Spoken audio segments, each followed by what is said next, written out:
everybody. This is Miss B. You're listening to a Quickie with Miss B. Today is Thursday. All this week we're talking about It's a New Year. Today we're going to talk about the parties, the amateur night, all that's good and bad and that can go wrong in that ringing of the new year. And you get to include booze. Just add alcohol and yeah, you know where that Just goes. add a little alcohol, a bunch of people, and stir. Stirred, not shaken. Anyways, before we get started, I want to take a moment to say thank you very much for listening to us. You can find us on some of these sites, Spreaker.com. You can find us there, Spotify, iHeart, iTunes, Google, YouTube, just to name a few. So thank you very much for that. I hope you will continue to listen. And now, let's get started with the part. Let's get the party started. Who let the dogs in? That's the party cry for all of us guys when we get to the New Year's Eve party. We're like, oh God, who let the dogs in? But you know what happens at midnight, right? Everybody's a princess. That's because we've been drinking all night long. Yeah, I saw you across the room and didn't realize just how beautiful you were. That's a mannequin. Shh, I'm talking here.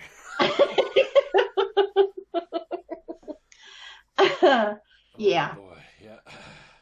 You know, if you're one of those brave souls that do adventure out into the evening on New Year's, a lot can happen. Let me tell you.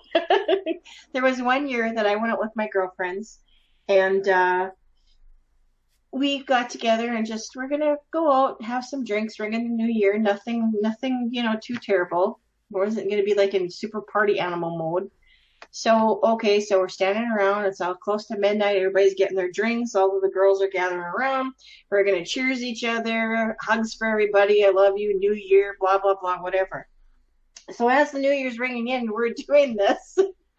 I went to go turn to my friend to give her a hug. Oh, no. And here comes some guy that comes in between me and my friend. And he turns to my friend, or no, he turns to me first and he goes, oh, sorry, you're not Sharon or whatever the name was. Turns to my friend thinking that this was this person, Sharon. She turns around to give me a hug. So imagine that we're going to turn to each other to give each other a hug. Intercepts this guy in the middle of us getting ready to give each other a hug. And he turns around and kisses my friend and tells her, Happy New Year, Sharon. And you think that was all an accident. How cute. I had no idea. No guy has ever used that before. Right. Yeah. I've never jumped in between two chicks during the ball drop and all that. Went, never. Never happened. You mean to tell me that you went up there and totally and randomly kissed a stranger? There was about 14 girls on a dance floor. They're all dancing, and now they're getting ready to do a balloon drop. All right? And these girls are like, I don't know, on a scale of 1 to 10, they're like 30s. Okay? So I'm never, ever, ever, ever getting one of these girls to give me a hug and a kiss. It's just not going to happen, all right? But in that one moment, everything doesn't count in that moment. So if you run up there, the guy's perspective of, okay. Yeah, the ball's dropping. They're all like, "Yep, I know yours." Their arms are in the air. Everyone's screaming it, and you go over and plant one on her. And she looks at you and goes, "Oh," you go, "Happy New Year." And then you walk away real fast. You're like, "Yeah, I kissed her. That's right." That's exactly what he did. Yeah, because that was totally innocent. It was absolutely, completely innocent. Sure. Like that wasn't planned. Yeah, it was completely planned. But in that moment, you didn't think it was. He walked away and went, "Yep, uh-huh." I made out with her. Of course, the story changes, you know. Yeah, we were hanging out at New Year's and I made out with her. Here's a picture of it. 5 of my friends from 4 different angles got it. Yeah, Said no one ever. Yep, that never happens. Nope. Well, I got a funny one that'll drive you nuts. Oh my god, it was horrifying. It was New Year's, and the ex, not this last one, but like 2 ago, her birthday was on New Year's Eve.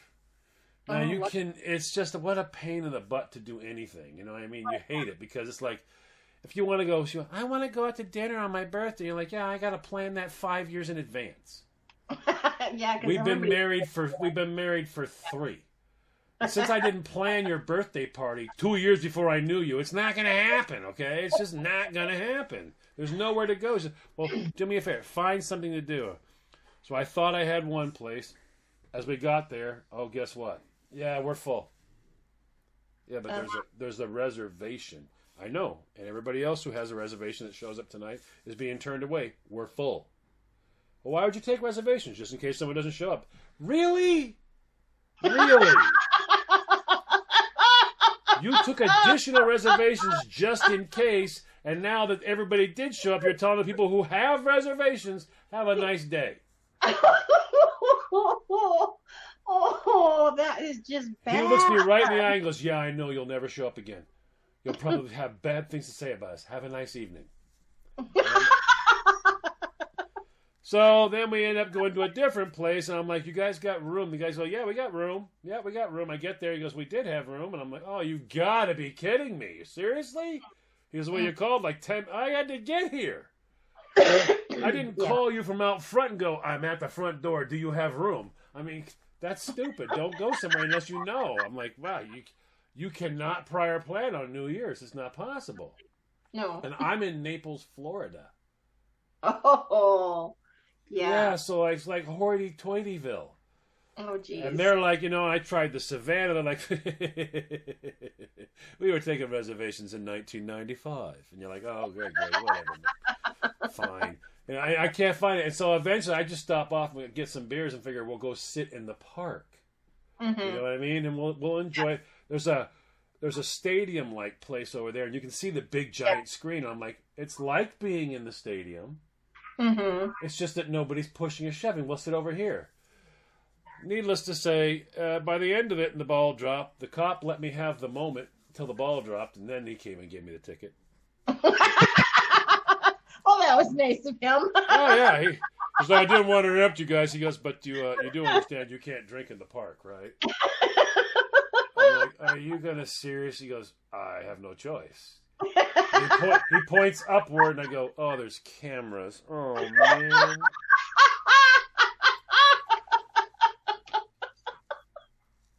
Like, this is awesome. Happy New Year.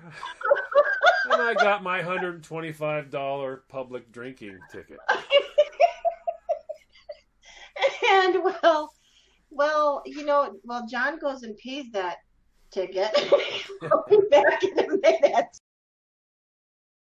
Welcome back, everybody. You're listening to A Quickie with Ms. B. I'm Ms. B, and all this week we're talking about It's a New Year. Today, in particular, we're talking about those New Year's Eve parties. Or kind of, Or the cool ones that are broken up by the cops. Or the not cool ones where you get a ticket. If you missed the first half, please go back and check that out, and all of our previous episodes this week as well if you missed any. Here, I have a ticket. I'm sorry, I'm just still stuck on that one. Yep. He did wait till after they sang Old Lang Syne, and then he gave me the ticket. You guys got some ID? Oh, God. No. Say no. Really? Come on. I wouldn't except for, and he points up and there's cameras. You're like, oh, yeah, that's it. Go ahead. Yep. And then I realized it's a good thing I wasn't naughty. Yeah. Public nudity added? Yeah. Well, we behaved ourselves. Yeah, we were watching. Okay. So you said you found a story about a cool party? Yes, but before I tell you that story, I'm just going to tell you my other quick little story for New Year's. This was many years ago, back in the day when you actually had to pay for long distance phone calls and they were rather expensive. Well, this one particular year, I didn't go anywhere. I didn't do anything. I don't think I was feeling very well, so I just went to bed. Well, anyways, my phone rings at midnight. I pick up the phone and I had the person on the other end of the phone who was my friend at the time, but he lived elsewhere. He's calling to say Happy New Year. I said, "That's nice. Good night." And I hung up the phone.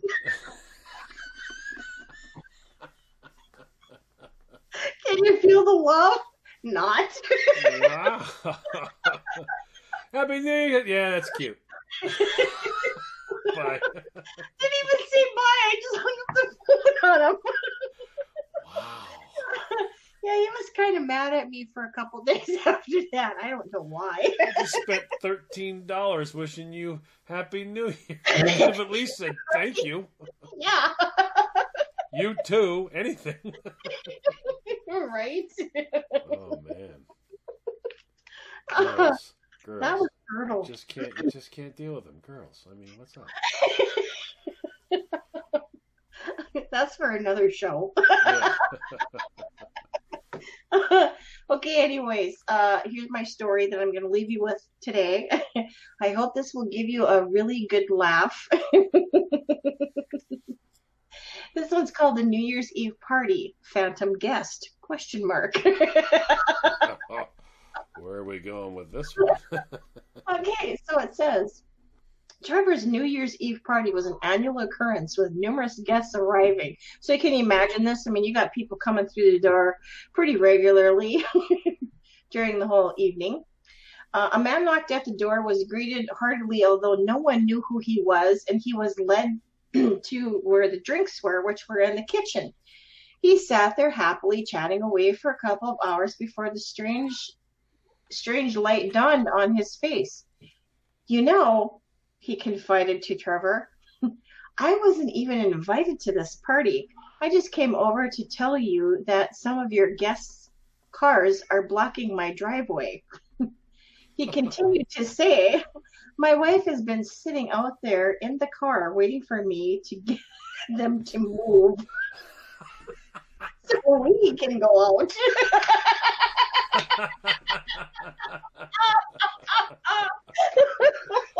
Ooh, his wife is really excited about going out now. Can you imagine? Wow. That reminds me of my trip to Radio Shack. Thinking of that when I read that, I'm like, oh, this guy had a John moment. Are you kidding me? You went to Radio Shack? My mother's sad. Well, she's sad about her friend being sad. Let's not make it any bigger than it really is, okay?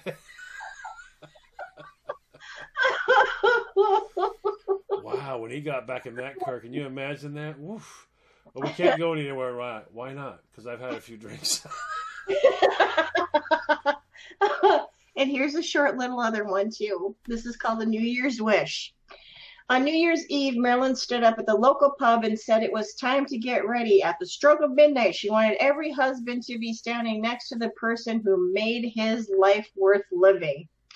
Well, at the stroke of midnight, it was quite embarrassing because the bartender was almost crushed to death.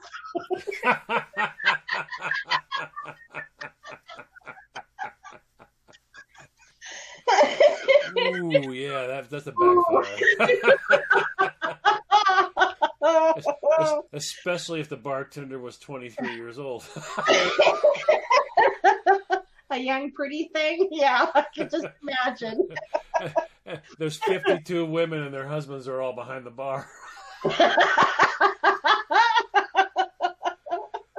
Happy New Year, honey. Happy yeah, New you Year, too. Oops. Whoops. Hope you guys know how to cook. You're gonna starve. Yep. Oh, that was absolutely fabulous. Two little stories, I think. I hope that left you with a laugh for the day. And John and I were just to take a moment to say to everybody, Happy New Year. Yes, Happy New Year. Get those resolutions ready. Yes. And I'll give you the outcome now. Hello. Well, now that we got that out of the way, tear them up and throw them away. Well, I'll leave you with this. Stop making resolutions. Just get out there and start eating the cheese. In order to eat the cheese, first you have to cut it. Yeah. Well, I don't know. Cheese and wine sound really good right about now. Indeed.